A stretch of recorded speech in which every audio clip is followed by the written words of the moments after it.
Eh oui, eh oui, eh oui, eh oui. L'Olympique de Marseille peut le faire. C'est le football. C'est le football. Et je suis vraiment extrêmement heureux de vous retrouver les amis aujourd'hui pour parler d'un match merveilleux entre l'Atalanta et l'OM. Parce que oui, mesdames, messieurs, comme le Paris Saint-Germain qui va affronter Dortmund, l'Olympique de Marseille va jouer une demi-finale, le dernier match avant une potentielle finale. Nous sommes à l'aube de matchs peut-être historiques pour le foot français. Mesdames, messieurs, c'est possible que le jeudi 9 mai au soir, le Paris Saint-Germain et l'Olympique de Marseille soient qualifiés pour les finales respectives de Ligue des Champions et l'Europa. C'est possible. Évidemment, l'inverse est totalement possible que l'Atalanta et Dortmund soient finalistes. Dans cette vidéo, les amis, je vais revenir sur l'OM et sur les arguments qui me font dire que oui, l'OM peut le faire. Mais vraiment, il y a des arguments tangibles, concrets, réels. Et je rappelle encore une fois, vous savez très bien que je ne supporte pas l'OM. Mon but, c'est de chercher au maximum l'objectivité dans cette vidéo. J'ai vu des choses lors du match aller de l'OM qui sont extrêmement positifs. On va en parler. J'essaierai d'avoir la pertinence maximale.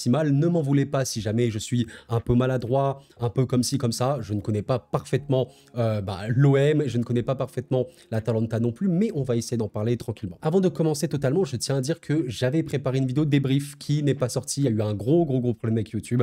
La vidéo a été littéralement corrompue. Je n'ai pas pu sortir, mais c'est pas grave parce que je vais revenir sur ce match de toute façon dans cette vidéo. Donc oui les amis, le match aller s'est terminé 1-1. Et forcément, moi la première réaction que j'ai eue, c'est quand même les Marseillais peuvent avoir des regrets. Je pense que le mot regret, c'est un petit peu celui qui m'est venu le plus rapidement à l'esprit, mais il y a un mais. Le mot espoir m'est instantanément totalement traversé l'esprit juste après, pardon. En fait, pour une raison très simple, déjà, j'ai quand même envie de parler de la qualité du Vélodrome, hein. J'ai envie de rendre hommage parce que c'était une ambiance de malade mental. Mais pour parler football, oui, je dois absolument revenir sur ce match-là, Marseille-Atalanta, qui honnêtement fut très bon de la part des joueurs marseillais. On rappelle quand même que la composition de Monsieur Gasset, c'était quelque chose d'assez classique, j'allais dire. Il n'y a pas vraiment de surprise non plus majeure. Mais honnêtement, c'était un match qui était plutôt bon, voire très bon de l'OM. Et vous savez, j'ai pas envie de dire que c'était un match à sens unique non plus. Parce que sens unique, les amis, c'est l'adversaire a aucune occasion. Toi, tu les défonces tout le match. C'était pas non plus ça. Par contre, c'était un match qui, individuellement, j'ai trouvé était de grande facture. Collectivement, voilà, c'était un match assez dispatché, voilà, quasiment 50-50% de possession. C'était pas des équipes de contrôle, mais c'était des équipes qui essayaient de bien agir en transition, ça se projetait assez rapidement. Donc voilà, c'est comme ça, c'est le football. Mais j'ai vraiment trouvé des joueurs de Marseille qui étaient très bons. Je dois absolument revenir sur Bemba qui a marqué un but hallucinant, mais surtout sur Balerdi. J'en parlais, de toute façon, j'en ai déjà parlé sur cette chaîne, mais je pense que Balerdi a un potentiel de malade, les amis. Je sais pas comment ce mec va évoluer, mais il y a un monde où il peut prétendre être dans les meilleurs clubs mondiaux. Alors peut-être que je m'enflamme un peu, mais il peut progresser, il faut se rappeler de ça. Et surtout, il a une capacité défensive et une capacité balle au pied qui, je trouve, est assez hallucinante. Défensivement, en tout cas, je serais pas étonné que c'est un des meilleurs défenseurs centraux d'Europe, hein, peut-être. Hein. Il a quand même des stats assez hallucinantes. D'ailleurs, pour appuyer ça, je montre une stat de DataFoot à un ami. Voilà, je te passe le bonjour si jamais tu passes par là. Regardez un petit peu ce qu'a fait Balerdi. Il a remporté le plus de duels, 10. Il a provoqué 3 fautes adverses. Il a effectué 10 récupérations et en plus de ça, il a intercepté 5 passes adverses et réussi 5 passes longues. C'est hallucinant. L'activité de Balerdi sur ce match est flippante. Parce que oui, les amis, Balerdi a complètement contenancé, je pense, les offensives de l'Atalanta. L'Atalanta avait marqué. Initialement, on se rappelle, l'Atalanta a marqué assez tôt de Scamacca, voilà, la 11e minute. Donc, c'est un peu un coup de froid qui a fait un peu peur à Marseille. Mais pour moi, c'était pas forcément Mbemba ni Balerdi qui étaient fautifs. Bon, Mbemba, il était un peu bas. Je pense que Murillo ou Luis Enrique auraient dû défendre sur Scamacca. Mais à part cette vraie grosse occasion de Scamacca, du coup, oui, il y a eu quelques petits trucs. Je crois qu'il y avait notamment peut-être Coupe Miners, je suis pas sûr, mais surtout, voilà, Miranchuk qui avait tiré à la dernière minute presque, un but voilà, qui a failli avoir, mais ça n'a pas été le cas. Et globalement, les amis, c'est l'OM qui a eu les meilleures occasions. Il faut le dire, c'est Marseille qui a eu les meilleures occasions. Alors vous allez me dire, encore heureux, tu es à domicile. Mais c'est pas simple, ce n'est pas simple. On sait que l'Atalanta, c'est une très bonne équipe, mais j'ai trouvé que globalement, l'OM était meilleur collectivement, meilleure animation, c'était quand même, je trouve, plus dangereux. Je trouve qu'individuellement, c'était quand même meilleur, on va en parler encore une fois. Et je trouve quand même que quand tu ressors de ce match-là, tu as de l'espoir. C'est pour ça qu'on va passer aux arguments qui me font dire que oui, l'OM peut le faire. Ça va être très simple. L'argument premier et le plus logique, c'est que oui, le match aller était bon. Voilà, vraiment, il était très bon. Encore une fois, l'OM fait 1-1. Ils auraient dû gagner ce match, je sais pas, mais oui, ils auraient largement pu. Pour moi, il y a quand même Aubameyang qui fait, je vais pas dire qu'il choque le match, mais regardez, il tire 5 fois. C'est dommage, c'est dommage. 5 tirs d'Aubameyang, c'est quand même dommage parce que tu sais qu'il aurait dû marquer.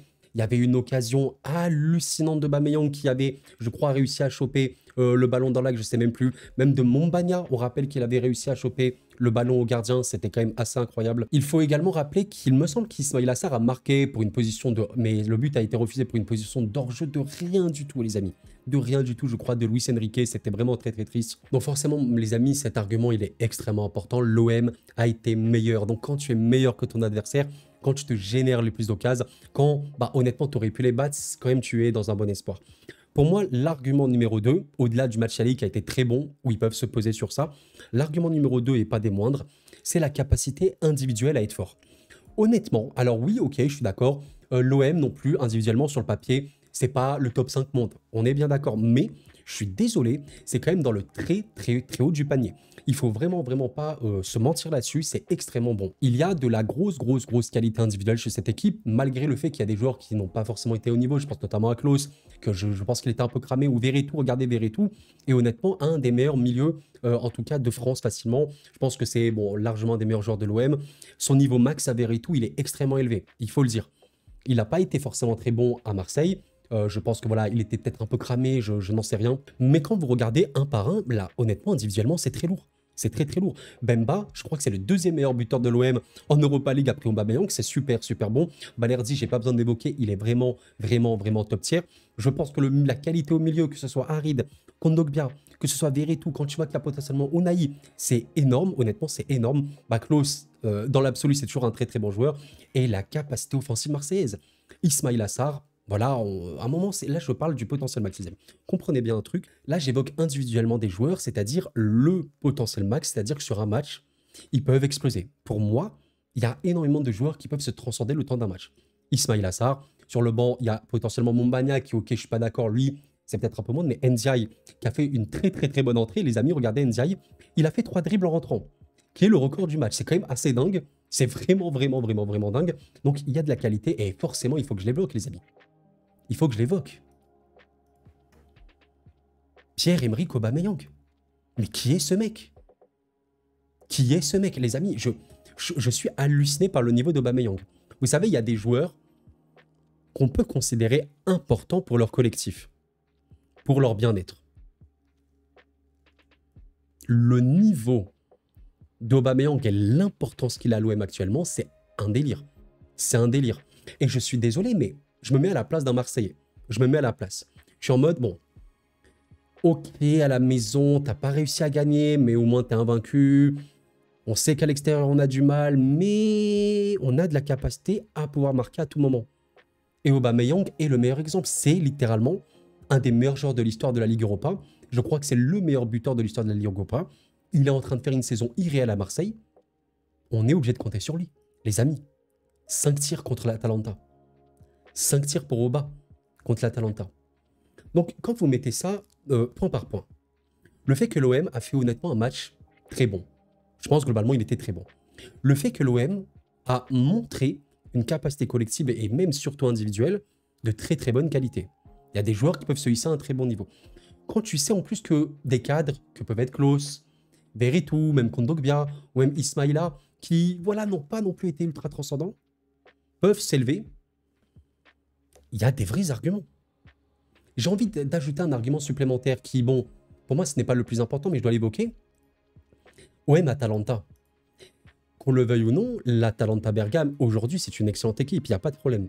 Mais on n'est pas sur une équipe qui a un poids. Qu'est-ce que j'entends par un poids? Il y a une histoire, je ne dis pas le contraire, mais je vous prends un exemple. L'OM a un vrai poids en Europe. L'OM a déjà été loin en Europe, l'OM a une Ligue des Champions, tout ce que vous voulez. Donc l'OM, je veux dire, a une aura que l'Atalanta a beaucoup moins. Mine de rien, bah, je suis désolé, ok, sur le match, c'est 11 joueurs contre 11 joueurs, je suis d'accord avec vous. Mais il y a quand même ça, c'est-à-dire que l'OM l'a déjà fait. L'OM est déjà allé en finale. L'OM a déjà historiquement géré ces pressions-là. Ça peut jouer. Je ne dis pas que ça va jouer, mais ça peut jouer. Regardez un petit peu ce qu'est le Real en Ligue des Champions, ça joue forcément. C'est totalement logique. Et honnêtement, vous savez, un argument supplémentaire qu'on peut donner par rapport à l'avantage marseillais, même si voilà, on va évoquer, je pense, en fin de vidéo, le fait que oui, il y a des arguments pour aller contre l'OM. Mon but, c'est quand même de donner espoir. J'essaie de donner un maximum espoir parce que pour moi, il y a vraiment des raisons d'y croire. Un argument supplémentaire, bon, qui n'est pas non plus le plus transcendant, ben, en vérité, l'Atalanta, bon, on perd à la maison contre Liverpool. Liverpool qui a essayé de pousser. Bon, l'Atalanta, elle était ultra dominée, a perdu, mais ça n'a pas suffi. Ils ont de toute façon très bien joué à Anfield. Et oui, je pense qu'il faut le dire, les amis, à Anfield, je vais pas dire il y a une déconvenue, mais on va quand même dire les choses très clairement. Pour moi, il n'y a aucun problème de dire que l'Atalanta est une excellente équipe. Il y a des joueurs, honnêtement, si vous ne connaissez pas Coupe Miners notamment, il fait une très bonne saison. Scamacca a montré que c'était vraiment un avancement qui pourrait être important dans les prochaines années. Mais pour moi, ce match-là, le 0-3 de Liverpool-Atalanta, c'est entre guillemets une anomalie. Qu'est-ce que j'entends par là? On sait que Liverpool a tout perdu en l'espace d'une semaine. Et je ne sais pas ce qui s'est passé, mais je pense que la charge mentale, j'en sais rien, de Liverpool a été très importante. Je pense qu'il y a des problèmes en interne. C'est de par les propos de Klopp, de Salah, je ne sais pas. Il se passe des petites choses en interne, je pense. Et honnêtement, les amis, encore une fois, ce Liverpool-Atalanta, il y a 29% de possession de l'Atalanta. Comprenez bien quelque chose, c'est que l'Atalanta a marqué 3 buts sans avoir le ballon. Est-ce que vous comprenez ce que je veux dire par là? Ce que je veux dire par là, c'est que l'OM, on sait que ce n'est pas forcément une équipe de possession. L'Atalanta laisse des brèches. On l'a vu au Vélodrome. Il y a des brèches. Donc si Gasset décide, les gars, venez, on va à Bergame, on laisse un peu le jeu. On laisse l'Atalanta faire le jeu. Ils peuvent faire le jeu, mais ils sont tellement bons en contre, tellement bons en transition, que leur laisser faire le jeu, c'est pas forcément fou. Mais toi, tu as l'avantage d'un truc, les amis. Eh oui, Marseille a un avantage d'un truc. Des joueurs de contre, waouh, en veux-tu, en voilà. Les joueurs de contre marseillais, que ce soit Harit ou Naï par exemple sur le banc, que ce soit Veretout qui peuvent bien se projeter, même Klose, exemple, ou Luis Enrique, Balerdi, on sait qu'il peut avoir une très bonne transversale comme Memba, et évidemment Ismail Assar et Aubameyang, je dois l'évoquer. En contre, c'est énorme. Vous comprenez ce que je veux dire? J'ai un dernier match à vous montrer, et on passera à la conclusion. L'Atalanta, ok, ça gagne 3-0 contre Liverpool, pour moi ce match est une anomalie comme je l'ai dit. Je rappelle un truc, avant l'Atalanta, il y avait qui? Il y avait le Sporting. Honnêtement, on va être honnête. On va être très honnête. Ce match Atalanta-Sporting, où l'Atalanta remporte ce match 2-1, 3-2 sur l'ensemble des deux matchs, eh bien honnêtement, pour avoir vu quelques moments, ce n'était vraiment pas un Atalanta en mode choquant, flamboyant, tout ce que tu veux. D'ailleurs, regardez un petit peu, niveau stats pur, bah encore une fois, c'est le Sporting qui a la possession. Bon, les tirs, c'était légèrement équivalent. Pour moi, ce qui a pesé pour le Sporting, c'est que Gyökeres, qui est un peu leur star, on va dire vedette et tout, énorme avant-centre actuel, n'a pas marqué. Et je pense sincèrement que le Sporting, en revenant à 2-2, pouvait largement se qualifier en fait. C'est ça qui est assez dingue, c'est que oui, je comprends que ça fait peur. L'Atalanta a battu 3-0 Liverpool à Anfield, ça peut faire peur. Marseille n'est pas bon à l'extérieur, ça peut faire peur. Mais factuellement, on l'a vu au match aller. L'OM peut les torpiller, c'est une vérité. L'OM peut aller à Bergame en torpillant l'Atalanta. Pour moi, c'est une vérité. Il faudra juste être très lucide, c'est les détails le football, c'est les détails. Il faudrait être lucide dans la finition et derrière. Si Balerdi refait un top match avec Bemba, et si devant ça finit plus, pour moi l'OM va se qualifier. Voilà, je vous le dis très simplement. Bon les amis, j'espère que vous avez apprécié cette vidéo. Je vais quand même revenir sur peut-être des points un peu tristes, un peu, comment vous dire, des points qui me font dire que l'OM peut ne pas passer. Mais je voulais quand même faire cette vidéo en mode espoir. Il faut y croire et pour moi, il faut vraiment totalement y croire. Si vous avez apprécié cette vidéo, le like, l'abonnement, vous connaissez la chanson, m'aide énormément. Je vais revenir peut-être sur le plus gros point noir de l'OM, on va dire les deux plus importants. C'est que oui, déjà, il faut être honnête, à l'extérieur, c'est une équipe qui a beaucoup de mal. Voilà, on est obligé de le dire. On est obligé de le dire. Dernier de Ligue 1. Voilà, il y a quand même 2 petites victoires, 5 matchs nuls, 8 défaites, c'est compliqué. C'est très compliqué, je suis d'accord avec vous. Mais je trouve quand même que c'est une équipe qui a été malheureuse à l'extérieur parce qu'il y a beaucoup de matchs où elle peut gagner. Marseille peut gagner, mais voilà, ça craque un petit peu comme ci, comme ça. C'est un peu dommage. Mais pour moi, cet argument, il n'est pas trop valable parce que bon, déjà, c'est un match à l'extérieur en Ligue 1, donc la Ligue 1, ce n'est pas la Ligue Europa, il faut quand même le dire. Et oui, pourquoi, pour moi, cet argument, en vrai, il n'est pas forcément très bon. Parce que déjà, si on regarde en Ligue Europa, Marseille, c'est une équipe qui a quand même été, je ne vais pas dire incroyable à l'extérieur, mais qui a pu faire des très bons matchs. Ajax-Marseille, je ne sais pas si vous en souvenez, l'OM a été exceptionnel. C'était vraiment un des meilleurs matchs de leur saison. Alors oui, il y avait beaucoup de trous défensivement, mais les amis, 25 tirs, 12 cadrés, c'était limite choquant que l'OM ne gagne pas ce match-là. Ils auraient pu marquer 6-7 buts, enfin legit, c'était totalement possible. Mine de rien, tu as quand même eu des matchs très importants que tu as pu gérer, notamment le match à l'extérieur à Athènes où tu l'as gagné. Tu as gagné un match à l'extérieur en Europa League. Tu vois ce que je veux te dire? Ensuite, tu as quand même eu un dernier match à Brighton qui, ok, était très compliqué. On parle d'une équipe de PL, ça a tenté. Bon, voilà, on remarque quand même que l'OM avait très très peu de possession et malheureusement, ça n'a pas réussi. Là, on était dans une très très sombre période pour l'OM, on est bien d'accord, mais tu perds 15-0. Voilà, tu vois, c'est pas si pire, même si Brighton a été plus fort. Et pour moi, le meilleur exemple, c'est celui le plus récent, contre Benfica, qui on sait peut être très très fort. Ben, honnêtement, je suis désolé, les amis. Je suis désolé. Marseille qui perd 2-1 à Benfica, franchement, ils ont été très bons. Honnêtement, enfin très bons. Ils ont été clutch dans la finition. Voilà, Aubameyang. Ils auraient pu espérer mieux. Honnêtement, ils n'ont pas du tout fait un match honteux, loin de leur terre, malgré la défaite. C'est pour ça que je suis assez confiant, mine de rien. Il faut vraiment, vraiment se dire que oui, ok, les stats, l'OM n'est pas bon à l'extérieur, ok, ça existe. Mais dans la tête, oublie ça. Va jouer ce match comme si tu étais chez toi. Normalement, il y aura une ambiance de fou. Et vas-y, tu as été plus fort à la maison. Pourquoi tu vas pas l'être à l'extérieur? Ce sera les détails. Ce sera les détails. Voilà, pour moi, l'autre vrai point négatif par rapport à l'OM, c'est, on va dire, comment te dire, physiquement, ça peut être très compliqué. On sait que l'OM a énormément de matchs là en cette fin de saison. Il y a des joueurs, je trouve, qui tirent un petit peu la langue là. Je pense à Veretout, peut-être à Klose. C'est un peu dur. C'est un peu dur. Donc physiquement, il faut vraiment, vraiment pas que le match s'éternise trop. On verra bien. Mais vous savez quoi? Si j'ai envie de vous donner un pronostic, parce qu'on va quand même donner ce fameux pronostic, eh bien vous savez quoi? Cet Atalanta-Marseille qui, je pense, sera explosif et vraiment, je répète, ça peut être un des matchs les plus importants de l'histoire de l'OM forcément, et un match historique du foot français, un peu comme le PSG Dortmund. Je vais vous donner mon pronostic. Je vois un match nul. Je vois des tirs au but. Et à partir de là, tout est possible. Je pense que si je dois donner un pourcentage, alors oui, l'Atalanta joue à domicile, mais je tiens quand même à rappeler un truc, c'est que le mot domicile peut faire peur. Oui, être à domicile, c'est mieux, mais c'est pas pour tout le monde le cas, déjà de 1. Et les amis, domicile, ça veut dire quoi? Tu joues juste à la maison. Mais les supporters, ok, ils peuvent faire du bruit et tout, te pousser, mais tu peux dire les cris, ils sont pour moi. Et surtout que c'est pas ce qui fait le match. Ce que je veux dire par là, c'est que même, comment te dire, Saint-Marin, peut-être qu'il peut avoir une ambiance de malade mentale, mais factuellement, Saint-Marin contre l'Allemagne, il peut avoir 10-0 pour l'Allemagne, vous comprenez, malgré le fait qu'il joue à domicile. Donc oui, ok, il joue à domicile, l'Atalanta, mais ça va pas tout changer. Je pense vraiment que l'OM aura ses occasions, arrivera à marquer, mais que le match nul, voilà, va arriver de manière assez logique. Pourquoi? Parce que la finition. On a vu que Marseille n'est pas une équipe avec une finition extrêmement importante en Ligue 1 cette saison.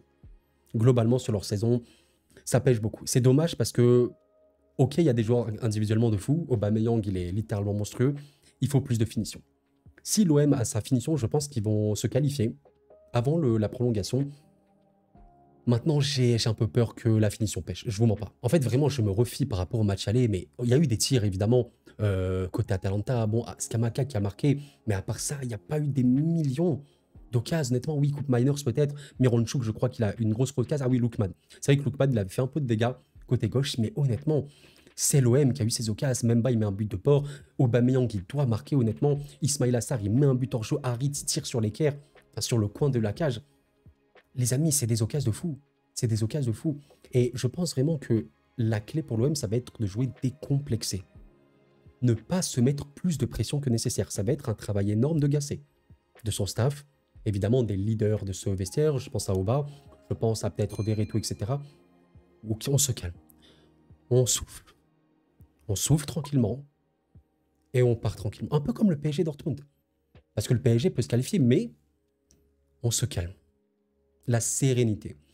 Pour moi, si l'OM aborde le match tranquillement, sereinement, même en se disant dans la tête, l'Atalanta peut ouvrir le score, on peut se qualifier. S'ils sont dans cette optique-là, c'est totalement faisable. C'est extrêmement serré, je vous mens pas, je pense qu'on est sur du 50-50. Vraiment du 50-50, c'est ultra serré. Mais l'espoir est là.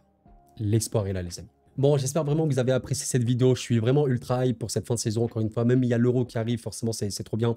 Mais waouh, franchement, c'est... Le PSG et l'OM peuvent être en finale de Coupe d'Europe. C'est incroyable. Est-ce que ça va arriver? C'est la question. Je vous pose la question, est-ce que ça va arriver? Pour le foot français, ce serait quand même incroyable. Le PSG et Marseille en finale, ce serait dingue. Ce sera des matchs de fou. Je pense que le PSG comme l'OM vont tout donner. évidemment que leurs adversaires également, il faut le dire. Ce sera très beau.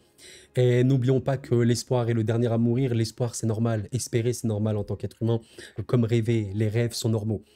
C'est totalement normal de rêver. Et je pense que aujourd'hui, tu es supporter de Marseille, tu es supporter parisien ou supporter de n'importe qui. Il faut que tu crois en la capacité de gagner, en fait. Ton club peut gagner. On verra bien.